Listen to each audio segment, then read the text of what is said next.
Yo. I'm live.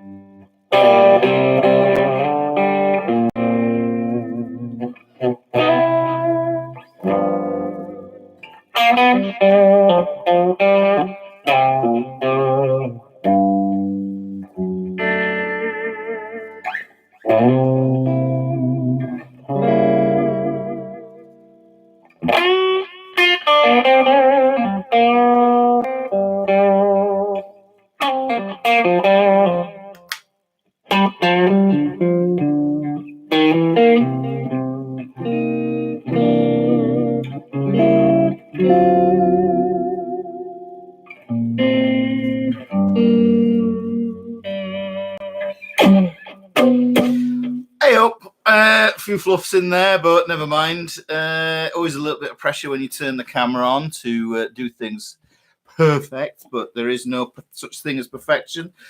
Today's lesson is really about breaking out of this box pattern thing, and it's something that I call the washing line method.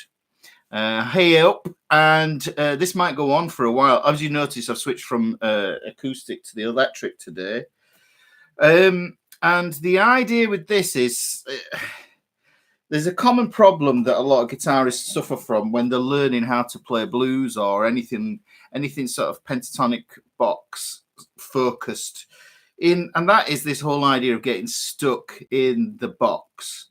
So this is just a way to orienteer and think your way around it, essentially. So get moving out of those pentatonic boxes, liberating yourself, using a bit more of the fretboard, understanding this idea of voices. So, like I say, this is what I kind of call the washing line blues. And the reason I call it the washing line is because essentially what happens, I end up using one string as a washing line. And I think of the kind of concept is that if I take something like my A minor pentatonic, the much loved A minor pentatonic, you can see I've got a root, I've got a flat third, I've got a fourth, I've got a fifth, I've got a flat seven, and then I've got the root again. Now if I carry that pattern all the way across,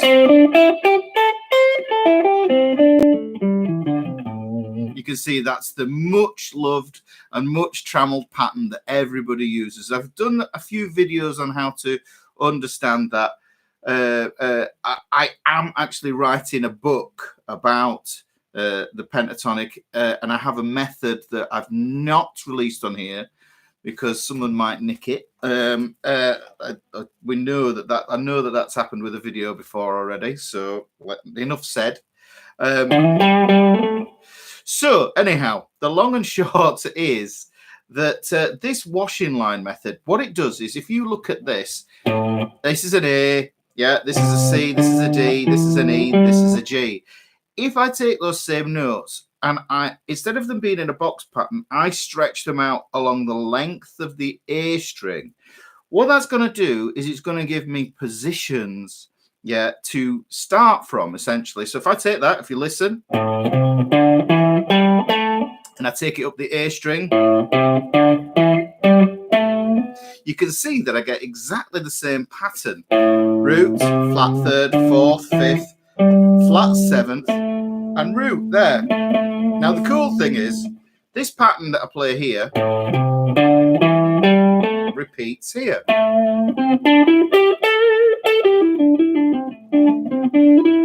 hopefully you can see that there, guys. So I'm at 12, 15, 12, 14, 12, 14.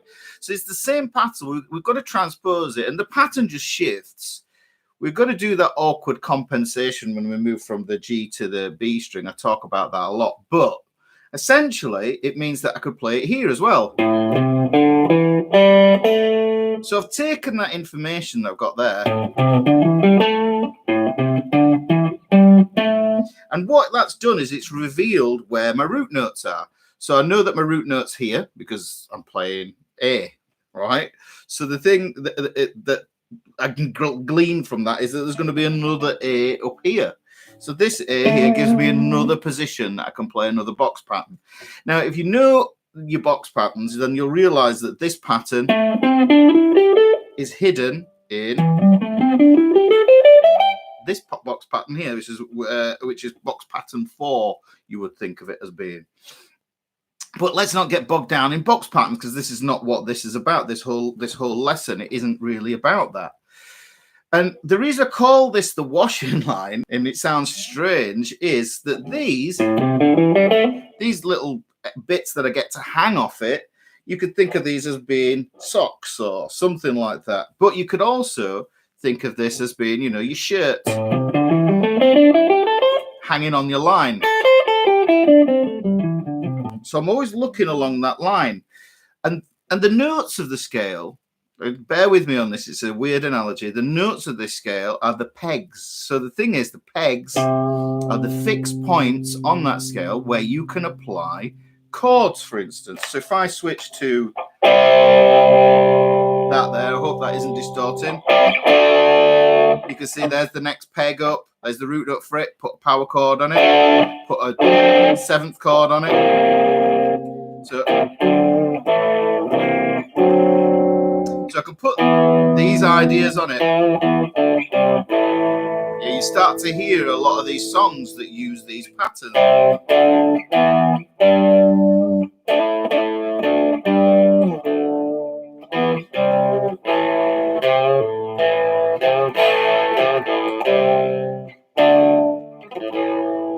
So you start to see where these chords are going to form, and they give you a foundation of something to be able to kind of bulk out your sound. I highly recommend just sitting down with the guitar, no backing tracks, nothing else.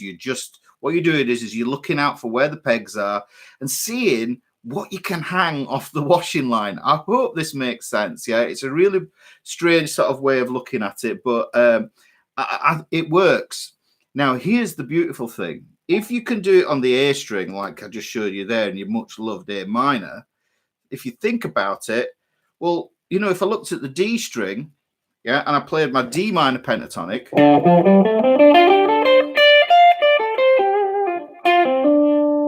take the same idea. Now, what I've discovered then is an easier way to kind of think of the D, because you've got a washing line for the D minor, and then all the strings become fair game. You want a G minor, and you'll notice that it's the same pattern every time: 0, 3, 5, 7, and then it's 10, and then it's 12. This is going to help you, when you're thinking to yourself, right, I'm in G and I want a high note. It gives me something to slide up that washing line. What I also like to do is reiterate this idea that this washing line is essentially repeating. So if you remember that from 0 and 12, that's an octave. So anything that happens there is repeated up here. And I kind of think about it in terms of 3, 5, 7, 9 with those dots. So not 3, 5, 7, 9, right? And here 3, 5, 7, 9 as well. So these are the same. These are the same pictures. But what music is, in my mind, it's a language. It's the language of emotion, and this emotion means that it's that it's a communication. This is what we're trying to do. We're trying to communicate through sound. We're trying to portray these emotions, and it's about having a conversation. The music is a conversation. Because it's a conversation, there's more than one participant, i.e. you. You need to have question and answer. And that question and answers form phrases. But you need more than one voice, I feel, to really kind of drive that home. So the easiest way to get two voices is just to replicate what you have down here. So like I say, in G, that's in one voice. The dot and the dot, that's 3 and 5. If I replicate that up here, this is a higher voice. So you could kind of think of this as the kid and that's mom. Yeah, so you could look at it in that way. And your conversation,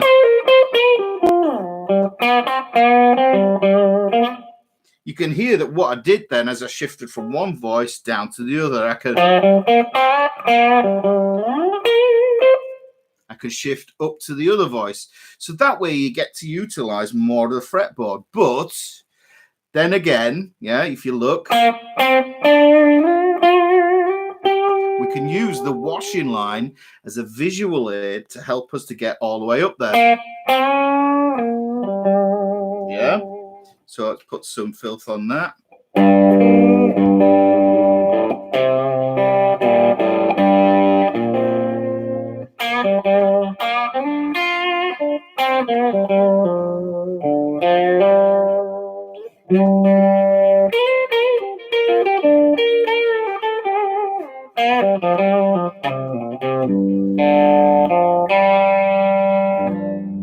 So you can hear that what I was doing, I was switching up there and going down there, but I was using that washing line as the visual aid to help me get along there.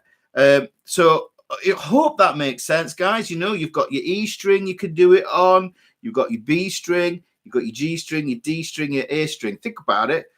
Those are some of the main guitar keys. The key of C, key of G. And I always think of keys as being the cage keys as being the main guitar keys because those are the chords that guitarists find easier to play. You usually tell, you know, anything that's in flats, you know, or flat keys, then you know it's some sort of highbrow. Might have come from sort of like horns or something like that. Anyhow, guys, yes, that is a pink ukulele. Yeah. Anyhow, so I thought I'd share that with you. I'll do a handout for that. Most of you must be still in bed or something by the looks of this.